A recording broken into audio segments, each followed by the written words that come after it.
رئيسل وزراء حكومة فدرالك الصومالية مدن حسن علي قيري ayaa sugootiyay ciidamo ka tirsan xoogga dalka oo loo diyaariyay ka qayb qaadashada howlgallada al-shabaab lagula dagaalamayo ciidankan oo lagu tababaray xerada General Gordon ayaa ra'iisul wasaaruhu waxa uu mahadceliyay nafuridda ay uga qayb qaadanayaan badbaadinta nafta iyo sidoo kale maalka ummadda Soomaaliyeed waxa uuna kula ballamay inay al-shabaab ka xoriyaan deegaanada loo qorsheeyay inay ka fuliyaan howlgallada رئيسل وزراء oo ballan qaaday in madaxda dawladdu ay u dhameystirayso dhammaan agabka ay ciidanku u baahan yihiin ayaa sidoo kale saraakiisha iyo taliyayaasha ciidanka kula dardaarmay in ay ku dadaalaan sugnaanta xuquuqda ciidanka iyo cadaalad falka iyo sidoo kale inay tusaale wanaagsan u noqdaan ciidanka inaan marxaati ka noqono ciidan Soomaaliyeed oo mar kale haddana halkan la isugu keenay loo dhameystiray tababarkoodii iyo agabkoodii u dhaartay inay dalkooda difaacaan diyaar u ah naftooda inay bixiyaan raba inay u guureeyaan inay cadawga dalkooda ka xoreeyaan waa sharafta ugu muhiimsan oo dad Soomaaliyeed isugu iman karaan waa mahadsantiin inaad marxaati nooga dhigtaan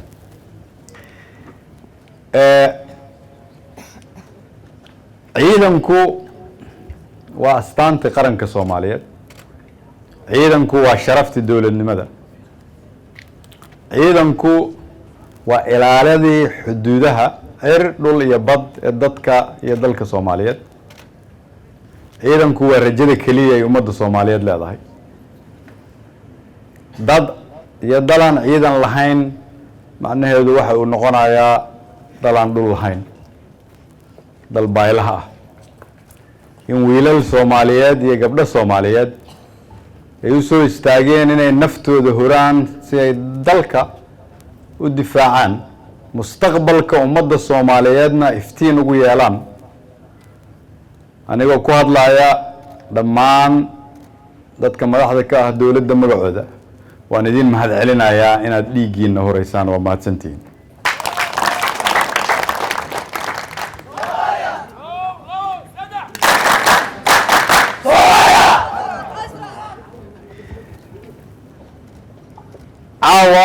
waxaan halkan iskugu nimid inaan idinla dardaarano idinla ballanno idin duceyno caawa waa habeen farxadeed farxad u ah ummadda Soomaaliyeed waa habeen naxdin u ah cadawga Soomaaliyeed sababtoo ah waxaad diyaar u tihiin inaad jebisaan oo ka soo guuleysataan ogaada waxaad difaacaysaan ma ahan qof ama qabiil waxaad difaacaysaan waa qarannimada Soomaaliyeed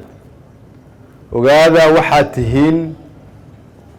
iftiinkii ummadda Soomaaliyeed ogaada rajada dadka Soomaaliyeed oo dhan inay idinku xiran tahay ogaada sida aad u dhaqantaan inay tahay astaanta dawladnimada ogaada sida hamigiina iyo hadafkiinu yahay inay tahay sida mustaqbalka ummadda Soomaaliyeed ay u ekaanayso waxaan aad ugu faraxsanahay maamulka iyo hufnaanta halkan ka muuqata waxaan aad ugu faraxsanahay tababarada kala duwan oo leedin siiyay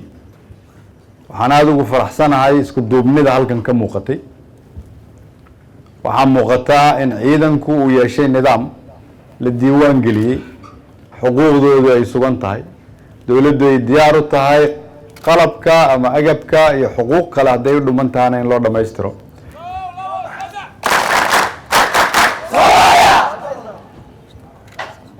ciidankuna ay diyaar u yihiin inay dhammaan dhulka Soomaaliyeed cadawga ka xoreeyaan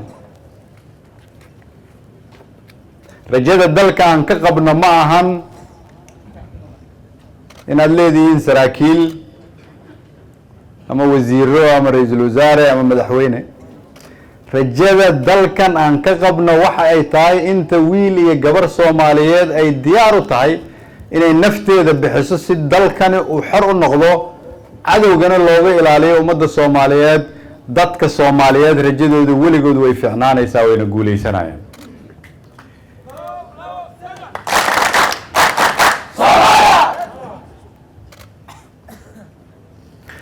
maadaama idinku aad matashaan mustaqbalka iyo rajada marka inaad isku duubnaataan waa muhiim, inaad isku cod tihiin waa muhiim, inaad isku mowqif tihiin waa muhiim, inaad amarka taliyayaashiina adeecdaan waa muhiim, in qof waliba kan kala dhabarkiisa iyo wejigiisa uu ilaaliyo waa muhiim. waa muhiim inaad og tihiin idinku inaad walaalo tihiin, inaadan gobollo kala duwan ka imaanina, qabiilo kala duwan ahaynina, inaad tihiin matalayaashii qarannimada Soomaaliyeed maadaama aad calankii garabka iyo qalbiga ku wadataan.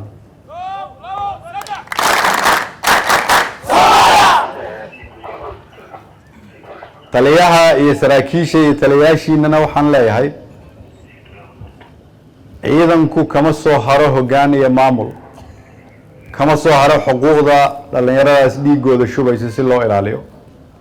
kama soo haro in loo cadaalad faro, kama soo haro in qof waliba uu dareemo inuu kan kale la mid yahay,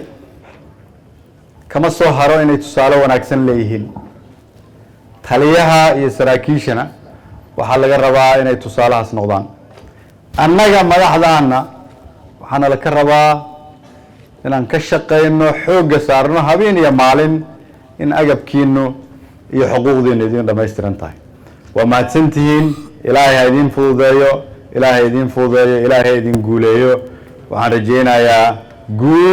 guul inaad u soo heshaan ummadda Soomaaliyeed. ciidamo hore loogu tababaray xerada General Gordon ayaa ka qayb qaatay howlgallada lagula dagaalamayo al-shabaab kuwa oo looga saarayo deegaanada ay Soomaaliya kaga sugan yihiin.